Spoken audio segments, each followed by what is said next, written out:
Hello everyone, welcome back to my daily cooking blogs.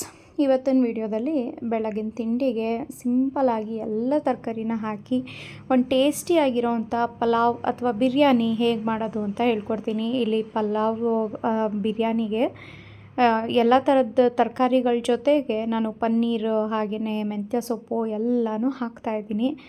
ಸಾಮಾನ್ಯ 3 ಜನ ಇಬ್ಬರು ಇದ್ದರೆ ಒಂದೊಂದು ತರಕಾರಿನಲ್ಲಿ ಅರ್ಧ ಕಟ್ ಮಾಡಿಟ್ಟಿರ್ತೀವಿ ಅಲ್ವಾ, ಆದರೆ ನೆಕ್ಸ್ಟ್ ಡೇಗೆ ಇನ್ನು ಅರ್ಧ ಮಿಕ್ಕಿದ ತರಕಾರಿಗಳಲ್ಲಿ ನಾನು ಈ ರೀತಿ ಪಲಾವ್ ಮಾಡಿಬಿಡ್ತೀನಿ.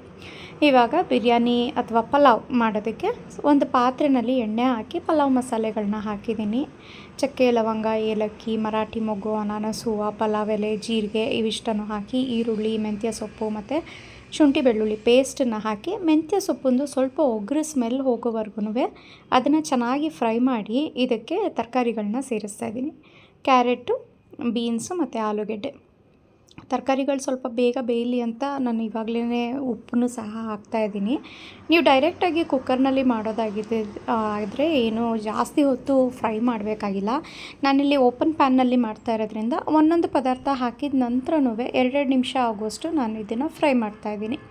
ನೆಕ್ಸ್ಟ್ ಇದಕ್ಕೆ ಸಾಂಬಾರು ಖಾರದ ಪುಡಿನ ಸೇರಿಸ್ತಾ ಇದ್ದೀನಿ. ಅಂದರೆ ಅಚ್ಚ ಖಾರದ ಪುಡಿ ಮತ್ತು ಕಾಳಿನ ಹಿಟ್ಟುಗಳನ್ನೆಲ್ಲ ಮಿಕ್ಸ್ ಮಾಡಿ ನಾವು ಸಾಂಬಾರಿಗೆ ಹಾಕ್ತೀವಲ್ವ, ಅದನ್ನು ಖಾರಕ್ಕೆ ತಕ್ಕಷ್ಟು ಹಾಕಿ 1/4 ಕಪ್ ಆಗುವಷ್ಟು ಗಟ್ಟಿ ಕಡ್ದಿರೋ ಅಂಥ ಮೊಸರನ್ನ ಹಾಕಿಬಿಟ್ಟು ಇದಕ್ಕೆ ಉದ್ದದಕ್ಕೆ ಸ್ಲೈಸ್ ಮಾಡಿರೋವಂಥ ಟೊಮ್ಯಾಟೊ ಸೇರಿಸ್ತಾ ಇದ್ದೀನಿ. ಟೊಮ್ಯಾಟೊ ತುಂಬ ಸ್ಮ್ಯಾಶ್ ಆಗೋ ರೀತಿಯಲ್ಲಿ ಏನು ಫ್ರೈ ಮಾಡೋದು ಬೇಡ, ಹಾಗಾಗಿ ಇದನ್ನು ಕೊನೆಯಲ್ಲಿ ಹಾಕ್ತಾಯಿದ್ದೀನಿ. ಜೊತೆಗೆ ಪನ್ನೀರ್ನೂ ಅಷ್ಟೇ, ನೀವೇನಾದರೂ ಫ್ರೈ ಮಾಡಿ ಪನ್ನೀರ್ ಹಾಕ್ತಾಯಿದ್ರೆ ಕೊನೆಯಲ್ಲಿ ಆ್ಯಡ್ ಮಾಡಿ, ಅಂದರೆ ರೈಸ್ ಎಲ್ಲ ಇನ್ನೇನು ಕುಕ್ ಆಗ್ತಾಯಿದೆ ಅನ್ನೋವಾಗ. ನಾನಿಲ್ಲಿ ಸಾಫ್ಟಾಗಿರೋವಂಥ ಪನ್ನೀರನ್ನ ಹಾಕ್ತಾ ಇರೋದ್ರಿಂದ ನಾನು ನೀರಿನ ಜೊತೆಗೇ ಹಾಕ್ತಾಯಿದ್ದೀನಿ. ಯಾಕೆಂದರೆ ಸ್ವಲ್ಪ ಅದು ಮಸಾಲೆ ಎಲ್ಲ ಇಟ್ಕೊಳ್ಳಿ ಕುದೀತಾ ಇರಬೇಕಾದ್ರೆ ಅಂತ ಅಂದ್ಬಿಟ್ಟು. ಪನ್ನೀರ್ ಹಾಕಿದ್ಮೇಲೆ ನಾನು 2 ಕಪ್ ರೈಸ್ ಹಾಕ್ತಾಯಿದ್ದೀನಿ, ಹಾಗಾಗಿ 4 ಕಪ್ ಆಗುವಷ್ಟು ನೀರನ್ನು ಸೇರಿಸಿದ್ದೀನಿ. ಒಂದು ಸಣ್ಣ ಟೀ ಚಮಚದಲ್ಲಿ ಬಿರಿಯಾನಿ ಮಸಾಲನೂ ಸಹ ಹಾಕ್ತಾಯಿದ್ದೀನಿ. ಪ್ಲೇನ್ ಬಿರಿಯಾನಿ ಮಸಾಲ ಅಂತ ಸಿಗುತ್ತೆ, ಯಾವುದೇ ರೀತಿ ನಾನ್ ವೆಜ್ ಮಸಾಲ ಅಲ್ಲ ಅದು. ಸೊ ಈ ರೀತಿ ವೆಜಿಟೇಬಲ್ ಬಿರಿಯಾನಿ ಎಲ್ಲ ಮಾಡಿದಾಗ ನೀವು ಒಂದೊಂದು ಚಮಚ ಹಾಕಿದ್ರೆ ತುಂಬಾ ಚೆನ್ನಾಗಿ ಟೇಸ್ಟ್ ಕೊಡುತ್ತೆ. ಮುಚ್ಚಳನ ಮುಚ್ಚಿ ನೀರನ್ನ ಚೆನ್ನಾಗಿ ಕುದಿಲಿಕ್ಕೆ ಇಟ್ಟಿದ್ದೆ. ನೀರು ಚೆನ್ನಾಗಿ ಕುದಿ ಬಂದಮೇಲೆ ತೊಳೆದಿಟ್ಕೊಂಡಿರೋ ಅಂಥ 2 ಕಪ್ ಅಕ್ಕಿನ ಹಾಕಿ ಮಿಕ್ಸ್ ಮಾಡಿ ಒಂದು ಲಿಡ್ನ ಕ್ಲೋಸ್ ಮಾಡಿ ಒಂದು 5-10 ಮಿನಿಟ್ಸ್ ಬಿಡ್ತಾಯಿದ್ದೀನಿ. 5-10 ಮಿನಿಟ್ಸ್ ಆದ ನಂತರ ಒಂದು ಸ್ವಲ್ಪ ನೀರು ಒಂದು 75% ಆಗುವಷ್ಟು ಕಡಿಮೆ ಆಗಿರುತ್ತೆ ಅಲ್ವಾ. ಸೊ ಆವಾಗ ಏನು ಮಾಡಬೇಕು, ಪಾತ್ರೆನ ತೆಗೆದುಬಿಟ್ಟು ಯಾವುದಾದ್ರೂ ಒಂದು ಹಳೆಯ ಪ್ಯಾನು, ನಾನು ಇದಕ್ಕೋಸ್ಕರ ಅಂತ ಒಂದು ಹಳೆಯ ಪ್ಯಾನ್ ಇಟ್ಕೊಬಿಟ್ಟಿದ್ದೀನಿ. ನನಗೆ ಈ ರೀತಿ ಓಪನ್ ಪ್ಯಾನ್ನಲ್ಲಿ ಈ ರೀತಿ ಬಾತ್ಗಳನ್ನ ಮಾಡಿದಾಗ ಬರುವಂಥ ಟೇಸ್ಟು ಕುಕ್ಕರ್ನಲ್ಲಿ ಮಾಡಿದಾಗ ಬರಲ್ಲ. ಹಾಗಾಗಿ ನಾನು ಯಾವಾಗಲೂ ಸ್ವಲ್ಪ ಟೈಮ್ ಕೊಟ್ಬಿಟ್ಟು ಇದೇ ರೀತಿ ಓಪನ್ ಪ್ಯಾನ್ನಲ್ಲೇ ಮಾಡ್ತೀನಿ.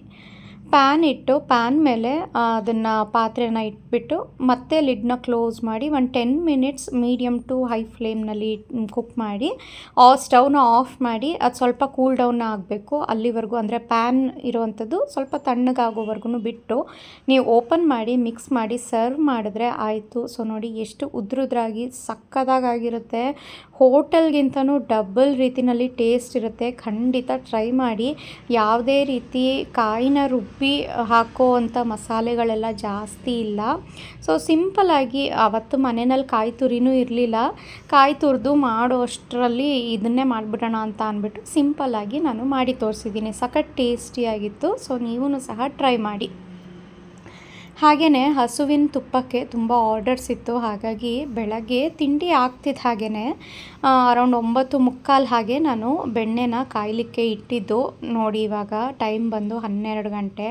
9:45 12 ಗಂಟೆ ತನಕ ಎಷ್ಟು ಗಂಟೆ ಆಯಿತು ನೋಡಿ ಬೆಣ್ಣೆ ಕಾಯಿಸಿ ತುಪ್ಪ ಆಗಲಿಕ್ಕೆ. ತುಂಬ ಟೈಮ್ ಹಿಡಿಯುತ್ತೆ ಇದು. ಆ್ಯಂಡ್ ಸ್ವಲ್ಪ ಜಾಸ್ತಿ ಬೆಣ್ಣೆನೇ ಇತ್ತು. ತುಂಬಾ ಒಬ್ಬೊಬ್ಬರು ತುಂಬ ಚೆನ್ನಾಗಿದೆ ನಿಮ್ಮದು ಏನೋ ಇಲ್ಲಿ ತುಪ್ಪ ನಿಮ್ಮ ಮನೆದು ತುಂಬ ಫ್ಲೇವರ್ಫುಲ್ ಆಗಿದೆ, ಚಿಕ್ಕವರಿದ್ದಾಗ ನಾವು ತಿಂತಾ ಇದ್ದಿದ್ದು ಟೇಸ್ಟ್ ಇರೋವಂಥ ತುಪ್ಪ ಕೊಡ್ತಾಯಿದ್ದೀರಾ ಅಂತ ಅಂದ್ಬಿಟ್ಟು ತುಂಬ ಆರ್ಡರ್ಸ್ ಬಂದಿತ್ತು. 1/4 ಲೀಟರ್ ತೊಗೊಂಡಿದ್ದವರೆಲ್ಲ 1 ಲೀಟರ್ಗೆ ಆರ್ಡರ್ ಕೊಟ್ಟಿದ್ದರು. ಹಾಗಾಗಿ ಸ್ವಲ್ಪ ಜಾಸ್ತಿನೇ ಕಾಯಿಸ್ತಾ ಇದ್ದೆ ನಾನು ಅವತ್ತು. ಸೊ ತುಪ್ಪ ಕಾಯಿಸಿದ್ಮೇಲೆ ಇಡೀ ಮನೆಯೆಲ್ಲ ಎಷ್ಟು ಘಮ ಘಮ ಅಂತ ಇರುತ್ತೆ ಗೊತ್ತಾ, ಸಕ್ಕತ್ತಾಗಿತ್ತು ಮಾತ್ರ. ಬೆಳಗ್ಗೆ ಮಾಡಿದ್ದಂಥ ಬಿರಿಯಾನಿನೇ ಮಧ್ಯಾಹ್ನಕ್ಕೂ ಆಯಿತು. ಸೊ ಮಧ್ಯಾಹ್ನ ನಾನೇನು ಎಕ್ಸ್ಟ್ರಾ ಪ್ರಿಪೇರ್ ಮಾಡಲಿಕ್ಕೆ ಹೋಗಲಿಲ್ಲ. ಇನ್ನು ನೈಟು ಒಂದು ಹೊತ್ತಿಗೆ ಆಗುವಷ್ಟು ಮಾತ್ರ ಏನಾದರೂ ಸಿಂಪಲ್ಲಾಗಿ, ಏನು ಜಾಸ್ತಿ ಕುಕ್ಕೇ ಮಾಡಬಾರ್ದು, ಆ ರೀತಿ ಏನಾದರೂ ಮಾಡೋಣ ಅಂತ ಅಂದ್ಕೊಂಡಾಗ ನನ್ನ ಮೈಂಡಿಗೆ ಬಂದಿದ್ದು ಈ ಆಂಧ್ರ ಕಡೆ ಎಲ್ಲ ಇವಾಗಿನ ಸ್ವಲ್ಪ ಈ ಶಾರ್ಟ್ಸ್ಗಳಲ್ಲಿ ರೀಲ್ಸ್ಗಳಲ್ಲಿ ಎಲ್ಲ ಟ್ರೆಂಡಿಂಗ್ ಆಗೋಗಿತ್ತು. ಹುಣಸೆ ಹಣ್ಣಂದು ತಿಳಿ ಸಾರು, ಪಚ್ಚಿ ಪುಳುಸು ಅಂತ ಹೇಳ್ತಾರೆ ಅಲ್ಲಿ. ಸೊ ಅದನ್ನು ಯಾವತ್ತೂ ಟ್ರೈ ಮಾಡಿರಲಿಲ್ಲ ನಾನು. ಹಾಗಾಗಿ ಇವತ್ತು ಟ್ರೈ ಮಾಡೋಣ ಒಂದು ಹೊತ್ತಿಗಲ್ವಾ ಅಂತ ಅಂದ್ಬಿಟ್ಟು ಟ್ರೈ ಮಾಡ್ತಾಯಿದ್ದೀನಿ. ಒಂದು ಸಣ್ಣ ಅಂದರೆ ಒಂದು ಇದು ಕಿತ್ತಲೆ ಹಣ್ಣು ಬರುತ್ತೆ ನೋಡಿ, ಆ ಸೈಜ್ ಹುಣಸೆ ಹಣ್ಣನ್ನು ನಾನು ನೆನೆಸಿಟ್ಟಿದ್ದೀನಿ ಒಂದು ಅರ್ಧ ಗಂಟೆ ಮುಂಚೆ. ಅದಕ್ಕೆ ಈರುಳ್ಳಿ ಕಟ್ ಮಾಡ್ಕೋಬೇಕು, ಬೆಳ್ಳುಳ್ಳಿ ಜಜ್ಜಿಟ್ಕೋಬೇಕು, ಕೊತ್ತಂಬರಿ ಸೊಪ್ಪು ಕಟ್ ಮಾಡ್ಕೋಬೇಕು, ಅಷ್ಟೇ. ಇನ್ನೆಲ್ಲ ಒಗ್ಗರಣೆ ಹಾಕೋದು, ಹಸಿದನ್ನೇ ಹಾಕಿಬಿಟ್ಟು ಕಲಿಸೋದು ಅಷ್ಟೇ. ಸೊ ಇಲ್ಲಿ ಹುಣಸೆ ಹಣ್ಣು ಒಂದು ಅರ್ಧ ಗಂಟೆ ನೆನೆಸಿಟ್ಕೊಂಡಿದ್ದೆ ಅಲ್ವಾ, ಅದನ್ನು ಚೆನ್ನಾಗಿ ಕಿವುಚಿ ರಸ ಹಾಕ್ಕೊತಾ ಇದ್ದೀನಿ. ಇದನ್ನೇನು ಕುದಿಸೋ ಅವಶ್ಯಕತೆ ಇಲ್ಲ, ಇದು ಕೂಲ್ ಆಗಿರೋವಂಥ ರಸಮ್ ಅಂತಲೇ ಹೇಳ್ಬೋದು. ಇದಕ್ಕೆ ಒಂದು ಸ್ವಲ್ಪ ನೀರನ್ನು ಅಡ್ಜಸ್ಟ್ ಮಾಡ್ಕೊಳ್ಳಿ. ನಿಮಗೆ ತುಂಬ ಗಟ್ಟಿ ಆದರೆ ಚೆನ್ನಾಗಿ ಬರಲ್ಲ, ಇದು ಹುಳಿ ಹುಳಿ ಆಗಿಬಿಡುತ್ತೆ ತುಂಬಾ. ಹಾಗಾಗಿ ಇನ್ನೊಂದು ಸ್ವಲ್ಪ ನೀರನ್ನು ಹಾಕಿದ್ದೀನಿ. ಇದಕ್ಕೆ ಸಣ್ಣದಾಗಿ ಕಟ್ ಮಾಡಿರೋವಂಥ ಹಸಿರು ಮೆಣಸಿನ್ಕಾಯಿ, ಹಸಿ ಈರುಳ್ಳಿ ಮತ್ತು ಕೊತ್ತಂಬರಿ ಸೊಪ್ಪು, ರುಚಿಗೆ ತಕ್ಕಷ್ಟು ಉಪ್ಪು, 1 ಸ್ಪೂನ್ ಬೆಲ್ಲ ಮತ್ತು ಅರಿಶಿನ ಪುಡಿ ಸ್ವಲ್ಪ, ಇವಿಷ್ಟನ್ನು ಹಾಕಿದ್ದೀನಿ. ನೆಕ್ಸ್ಟ್ ಇದಕ್ಕೊಂದು ಒಗ್ಗರಣೆ ಕೊಟ್ಕೋಬೇಕು. ಒಗ್ಗರಣೆಗೆ ಇಲ್ಲಿ ನೀವು ರೆಡ್ ಚಿಲ್ಲಿನಾದರೂ ಯೂಸ್ ಮಾಡ್ಕೋಬೋದು, ಡ್ರೈ ರೆಡ್ ಚಿಲ್ಲಿ. ನಾನಿಲ್ಲಿ ಬಾಳ್ಕದ ಮೆಣಸಿನ್ಕಾಯಿ ಅಂತ ಬರುತ್ತೆ ನೋಡಿ, ಮಜ್ಜಿಗೆ ಮೆಣಸಿನ್ಕಾಯಿ, ಇದನ್ನು ನಮ್ಮ ಚಿಕ್ಕಮ್ಮ ಮಾಡಿ ಕೊಟ್ಟು ಕಳಿಸ್ತಾರೆ ನನಗೆ ತುಂಬಾ ಇಷ್ಟ. ಇದು ಮೊಸರನ್ನಕ್ಕೆ ಈ ರೀತಿ ಎಲ್ಲ ಒಗ್ಗರಣೆ ಮಾಡ್ಕೊಂಡಾಗ ತಿಂದರೆ ಸಖತ್ತಾಗಿರುತ್ತೆ. ಅದನ್ನು ಹಾಕ್ತಾಯಿದ್ದೀನಿ, ಏಕೆಂದರೆ ರೆಡ್ ಚಿಲ್ಲಿ ಆದರೆ ಸೈಡಲ್ಲಿ ತೆಗೆದಿಟ್ಬಿಡ್ತಾರೆ, ಆದರೆ ಇದನ್ನು ಹಾಕಿದ್ರೆ ಅನ್ನದ ಜೊತೆ ನೆಂಚ್ಕೊಂಡು ತಿನ್ನೋದಕ್ಕೆ ಸಕ್ಕತ್ತಾಗಿರುತ್ತೆ ಟೇಸ್ಟು ಅಂತ ಅಂದ್ಬಿಟ್ಟು ಅದ್ರ ಜೊತೆಗೆ ಒಂದು ಸ್ವಲ್ಪ ಬೆಳ್ಳುಳ್ಳಿನೂ ಜಜ್ಜಿಬಿಟ್ಟು ಹಾಕಿದ್ದೀನಿ. ಅದೆರಡು ಸ್ವಲ್ಪ ಫ್ರೈ ಆದಮೇಲೆ ಕೊನೆಯಲ್ಲಿ ಕರಿಬೇವು ಮತ್ತು ಸಾಸಿವೆ ಇವಿಷ್ಟನ್ನು ಒಗ್ಗರಣೆ ಕೊಟ್ಬಿಟ್ಟು ನೀಟಾಗಿ ಕೈನಲ್ಲೇ ಇದನ್ನು ಮೆಣಸಿನ್ಕಾಯಿ ಎಲ್ಲನೂ ಪುಡಿ ಮಾಡಬೇಕು. ಹಾಗಾಗಿ ಹಸಿರು ಮೆಣಸಿನ್ಕಾಯಿನ ಸಣ್ಣದಾಗಿ ಕಟ್ ಮಾಡಿ ಹಾಕಿದ್ದೀನಿ. ನೀವು ಉದ್ದುದಾಗಿ ಕಟ್ ಮಾಡಿ ಹಾಕ್ಬಿಟ್ರೆ ಅದು ಮತ್ತೆ ತೆಗೆದಿಡಬೇಕಾಗುತ್ತೆ ಸೈಡ್ನಲ್ಲಿ ಅಂತ ಅಂದ್ಬಿಟ್ಟು ಸಣ್ಣದಾಗಿ ಕಟ್ ಮಾಡಿ ಹಾಕಿದ್ದೀನಿ. ಇದನ್ನು ಕೈನಲ್ಲೇ ನಾನು ಚೆನ್ನಾಗಿ ಕಿವುಚಿ ರಸ ಅದೆಲ್ಲ ಬಿಟ್ಕೋಬೇಕು. ಹಾಗಾಗಿ ಕೈನ ನೀಟಾಗಿ ವಾಶ್ ಮಾಡಿಕೊಂಡು ಇಲ್ಲಿ ನಾನು ನೋಡಿ, ಇಲ್ಲಿ ಬಾಳ್ಕದ ಮೆಣಸಿನ್ಕಾಯಿ ಎಷ್ಟು ಕ್ರಿಸ್ಪಾಗಿತ್ತು ಗೊತ್ತಾ.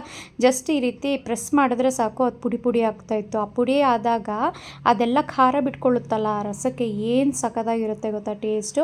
ಈರುಳ್ಳಿ ಮತ್ತು ಕೊತ್ತಂಬರಿ ಸೊಪ್ಪು ಎಲ್ಲನೂ ಸಹ ಈ ರೀತಿ ಕಿವುಚ್ಬಿಟ್ಟು ನೀಟಾಗಿ ಬಿಸಿ ಅನ್ನದ ಜೊತೆ ಸರ್ವ್ ಮಾಡಿ. ಯಾವಿದು ಬೇಡ, ಉಪ್ಪಿನಕಾಯಿ ಬೇಡ, ಬೇರೆ ಎಕ್ಸ್ಟ್ರಾ ಸಾಂಬಾರೇ ಬೇಡ, ದಿನ ಇದನ್ನೇ ತಿನ್ನೋಣ ಅನ್ನೋ ಅಷ್ಟು ಟೇಸ್ಟ್ ಇರುತ್ತೆ. ನಾನು ಸ್ವಲ್ಪ ಹಪ್ಪಳ ಹಾಕಿದ್ದೆ ಎಣ್ಣೆಗೆ, ನೈಟ್ ಅಲ್ವಾ, ಚೆನ್ನಾಗಿರುತ್ತೆ ಪ್ಲೇನ್ ರಸಮ್ ಜೊತೆಗೆ ಅಂತ ಅಂದ್ಬಿಟ್ಟು ಫಸ್ಟ್ ಟೈಮ್ ಮಾಡಿದ್ದು. ಬಟ್ ಸೂಪರ್ ಹಿಟ್ ಆಗೋಯ್ತು ಮನೆಯಲ್ಲಿ. ನಾನು ಯೂಶ್ವಲಿ ನೈಟ್ ಹೊತ್ತು ಬರೀ 1 ಟೈಮ್ ರೈಸ್ ಹಾಕ್ಕೊಂಡು ತಿನ್ನೋಳು, 2 ಟೈಮ್ ರೈಸ್ ಹಾಕ್ಕೊಂಡು ತಿಂದಿದ್ದೀನಿ. ಅಷ್ಟು ಟೇಸ್ಟಿಯಾಗಿತ್ತು. ಇಷ್ಟೊಂದು ಹುಳಿನ ಅಂತ ಅಂದ್ಕೊತೀವಿ ನಾವು ಹುಣಸೆ ಹಣ್ಣನ್ನು ಕಿವುಚಿ ಮಾಡಬೇಕಾದ್ರೆ, ಬಟ್ ಏನು ನಿಜ ಹೇಳಬೇಕು ಅಂತ ಅಂದರೆ ಅಷ್ಟು ಹುಳಿ ಅಂತ ಅನ್ಸೋದೇ ಇಲ್ಲ. ರೈಸ್ ಜೊತೆಗೆ ಬ್ಯಾಲೆನ್ಸ್ಡ್ ಆಗುತ್ತೆ, ಅದು ಸಖತ್ತಾಗಿರುತ್ತೆ. ಒಂದು ಸಲ ಟ್ರೈ ಮಾಡಿದ್ರೆ ನೀವು ವಾರದಲ್ಲಿ 1 ಸಲ ಪಕ್ಕಾ ಈ ರೆಸಿಪಿನ ನೀವು ಮಾಡ್ಕೊತೀರಾ. ಅದು ಅಲ್ಲದೆ ಇವಾಗ ಸ್ವಲ್ಪ ಬೇಸಿಗೆಯಲ್ಲಿ ತುಂಬ ಮಸಾಲೆ ಹಾಕಿ ಜಾಸ್ತಿ ರುಬ್ಬು ಮಾಡಿರೋವಂಥ ಸಾಂಬಾರುಗಳೆಲ್ಲ ಸೇರಲ್ಲ ಅಲ್ವಾ, ಆವಾಗ ಈ ರೀತಿ ರಸಮ್ಗಳನ್ನ ನೀವು ಮಾಡ್ಕೋಬೋದು. ನಮ್ಮ ಮನೆಯಲ್ಲಿ ರಸಮ್ ಅಂದರೆ ಎಲ್ಲರಿಗೂ ಇಷ್ಟ. ನಾನಂತೂ ವೆರೈಟೀಸ್ ಆಫ್ ರಸಮ್ ಮಾಡ್ತಾನೆ ಇರ್ತೀನಿ ವಾರದಲ್ಲಿ 1 ಸಲ. ಸೊ ಇದು ಒಂದು ಎಕ್ಸ್ಟ್ರಾ ವೆರೈಟಿ ನನ್ನ ಲಿಸ್ಟ್ನಲ್ಲಿ ಆ್ಯಡ್ ಆಯಿತು ಅಂತಲೇ ಹೇಳ್ಬೋದು. ಸಕ್ಕತ್ತಾಗಿತ್ತು ಟೇಸ್ಟ್ ಮಾತ್ರ. ಹಪ್ಪಳದ ಜೊತೆ ಅನ್ನ ಕಲಿಸ್ಕೊಂಡು ತಟ್ಟೆ ತುಂಬ ಸಾರು ಇರಬೇಕು, ಅಂದರೆ ತಟ್ಟೆ ತುಂಬ ರಸಮ್ ಇರಬೇಕು, ಅನ್ನ ಕಡಿಮೆ ಇರಬೇಕು, ಈ ರೀತಿ ಕಲಿಸ್ಕೊಂಡು ತಿನ್ನಬೇಕು ರಸಮನ್ನು. ಸಕ್ಕತ್ತಾಗಿರುತ್ತೆ ಟೇಸ್ಟು. ಸೊ ನೋಡಿ, ಇಲ್ಲಿ ತೋರಿಸ್ತಾ ಇದ್ದೀನಿ, ನೀವು ಖಂಡಿತ ಟ್ರೈ ಮಾಡಲೇಬೇಕು. ಇವಾಗ ವಾಯ್ಸ್ ಕೊಡ್ತಾ ಇರ್ಬೇಕಾದ್ರೂ ನನಗೆ ತಟ್ಟೆ ನೋಡಿದ್ರೇ ಬಾಯಲ್ಲಿ ನೀರು ಬರ್ತಾಯಿದೆ, ಅಷ್ಟು ಟೇಸ್ಟಿಯಾಗಿತ್ತು. ಸೊ ಇದಾಗಿತ್ತು ಇವತ್ತಿನ ಕುಕಿಂಗ್ ಬ್ಲಾಗ್. ಮತ್ತೆ ಸಿಗ್ತೀನಿ ನಾಳೆ ವಿಡಿಯೋದಲ್ಲಿ. Take care.